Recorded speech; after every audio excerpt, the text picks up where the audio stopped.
नमस्कार, आप देख रहे हैं मेरा हक मेरा देश। आइए नजर डालते हैं इस वक्त की बड़ी खबर पर। नेपाल का इकलौता अरबपति भारत के हर किराना स्टोर पर बिकता है इनका माल। मैगी को ला दिया पसीना। दुनिया के सबसे अमीर व्यक्ति एलन मस्क हैं। उनकी कुल पूंजी 247 बिलियन डॉलर है। इस समय भारत के सबसे अमीर आदमी रिलायंस के चेयरमैन और मैनेजिंग डायरेक्टर मुकेश अंबानी हैं। फोर्ब्स के अनुसार उनकी नेटवर्थ 107.1 बिलियन डॉलर है। गौतम अडानी की नेटवर्थ 78 बिलियन डॉलर है। इसी लिस्ट के मुताबिक भारत के छोटे से पड़ोसी देश नेपाल के सबसे अमीर व्यक्ति विनोद चौधरी हैं। उनकी नेटवर्थ 1.8 बिलियन डॉलर है। अमीरों की सूची में वे नेपाल का एकमात्र व्यक्ति है। लेकिन क्या आप जानते हैं विनोद चौधरी क्या काम करते हैं और उन्होंने इतना पैसा कैसे कमाया?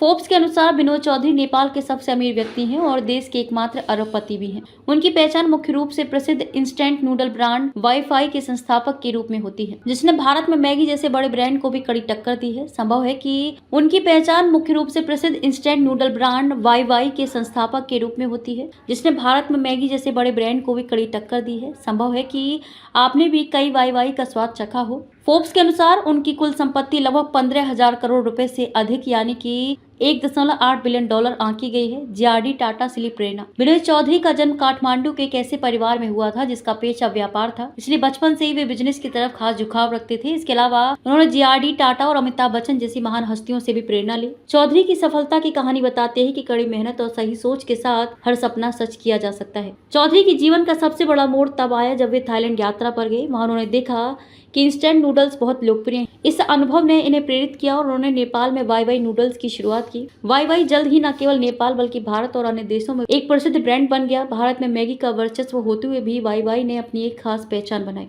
अन्य बिजनेस वाईवाई विनोद चौधरी की सबसे बड़ी पहचान है, लेकिन उन्होंने केवल इसी ब्रांड तक खुद को सीमित नहीं रखा। उन्होंने नेशनल पैनासोनिक के साथ भागीदारी की और नेपाल के बाजार में सुजुकी कारों को लाने का प्रयास भी किया। 1990 में चौधरी ने सिंगापुर में सिनोवेशन ग्रुप की स्थापना की। इसके बाद 1995 में उन्होंने दुबई सरकार से नबिल बैंक में कंट्रोल करने लायक हिस्सेदारी प्राप्त की, जिससे वे फाइनेंशियली और भी ज्यादा सशक्त हो गए। भारत में पढ़ना चाहते थे। सीए की पढ़ाई। विनोद चौधरी की रुचि अकाउंटिंग में थी। उन्होंने भारत में चार्टर्ड अकाउंटेंसी की पढ़ाई करने का मन भी बनाया था, लेकिन उनके पिता की तबीयत खराब होने के बाद परिवार की जिम्मेदारियों ने उन्हें बिजनेस की दुनिया में धकेल दिया।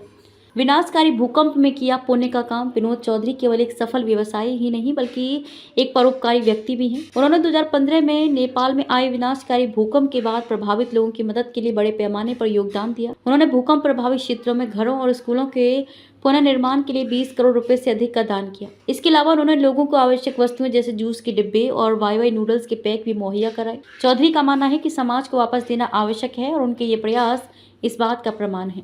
अब तक के लिए बस इतना ही। फिर होगी आपसे मुलाकात ऐसी एक और बड़ी खबर के साथ। तब तक के लिए नमस्कार और देखते रहिए मेरा हक मेरा देश।